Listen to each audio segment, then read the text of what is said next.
अस्सलामुअलैकुम। आप नादा फरमा रहे हैं सदाए में रूमीन चैनल।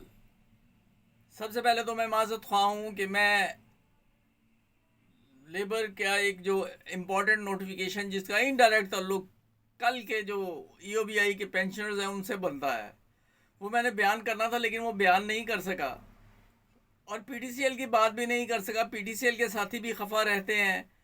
तो काजी फाइज सा के हवाले से मैंने जो बात की थी, ये बात अब मैं मुश्तरका कर रहा हूँ national bank of Pakistan, PTCL और ईओबीआई की। बहुत सारी तजावीज़ आई और मैंने ये देखा कि सोशल मीडिया में हर शख्स जिसका सारफ का अकाउंट है और वो जो किसी भी रंग का पेंशनर है, वो मुसलसल अपने केसेस के हवाले से चीफ जस्टिस काजी फायज ईसा साहब से ये रिक्वेस्ट कर रहा है कि आप हमारे केसेस सुने। मैं आज ये आपको बताना चाह रहा हूँ कि ये अच्छी बात है कि आप ऐसा प्रेशर बिल्ड कर रहे हैं, लेकिन ये सदाए बिल सहरा साबित ना हो। गालिब इम्कान यही है। मैं इसका तरीक़ेकार आपको बता देता हूँ। इसमें होना ये चाहिए कि आपके सुप्रीम कोर्ट लेवल के कम से कम जो जो केसेस पड़े हुए हैं, अपने अपने वकला को ये हदायत कीजिए कि अर्ली हेयरिंग की समात मुकर्रर की जाए। उसमें वाज़ेह तौर पर लिखा जाए कि इतना अरसा पुराना ये केस है और ये पेंशनर्स जो हैं सफ़र कर रहे हैं। और इसी तरह ईओबीआई के हवाले से जो एग्रीव्ड लोग हैं किसी भी केस में, मिसाल के तौर पे फ्रॉड के केस में अगर किसी की कोई रकम डूबी हुई है, जो ज़रूरी नहीं कि ये पेंशनर्स ही हों, उनको भी मेरा ये मशवरा है कि आप भी एप्लीकेशन दें, अपने केसेस स्पीड अप करें। और ऐसा ही मशवरा मेरा जो है वो ईओबीआई के लिए भी है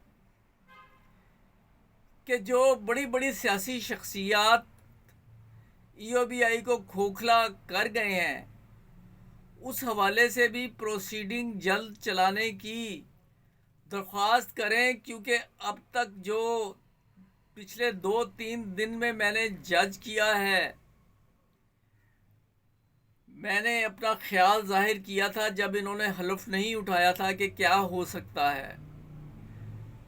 जाहिर है कि उसमें कुछ सियासी पहलू भी था, लेकिन बहरहाल मैं कोशिश करूंगा कि डिस्क्रिप्शन में वो मैसेज जो है वो आपको बताऊं। लेकिन मैं आपको ये बताए चले जाता हूं कि इनकी नीयत आम आदमी को इंसाफ देने की है और इन्हें यह एहसास है कि बहुत से केसेस जो हैं, अगरचे उन्होंने एक पूरा दिन ज़ाया कर दिया सियासी मामलात में, लेकिन बहरहाल अब जो बेंचेस बनाए हैं इससे ये लग रहा है। और अब ईओबीआई हवाले से मैं ये सिर्फ बात बताना चाह रहा हूँ।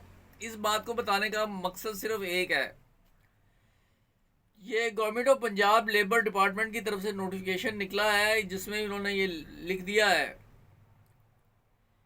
कि 32,000 पर मंथ जो है वो 26 वर्किंग डेज की अमाउंट होगी और 1,230 रुपये 77 पैसे पर डे, 8 वर्किंग आवर्स। और पर आवर बैरून मुल्क पर आवर के हिसाब से, फ़ी घंटा के हिसाब से उजरत मिलती है।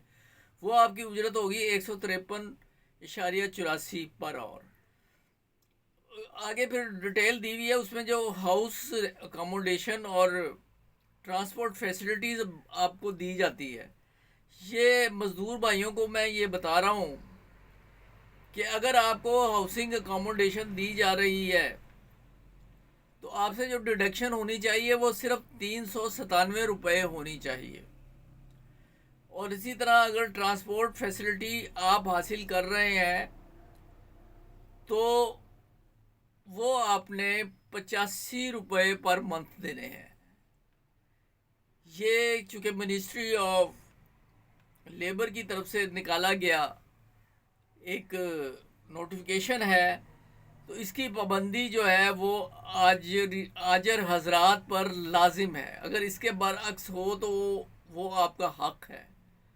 उसका तरीक़ाकार यही है कि एक मज़दूर बेचारा जो है ना, वो तो अपने आजिर से ये कहने की हिम्मत नहीं कर सकता कि आपने ज़्यादा पैसे काटे हैं। आप हमें बताएं, अपना नाम जाहिर किए बगैर हम बनेंगे आपकी आवाज़। नाज़रीन, आज के लिए इतना ही। अगर सब्सक्राइब नहीं किया, सब्सक्राइब करके बेल आइकन को क्लिक करके ऑल का ऑप्शन लें। Thanks for watching.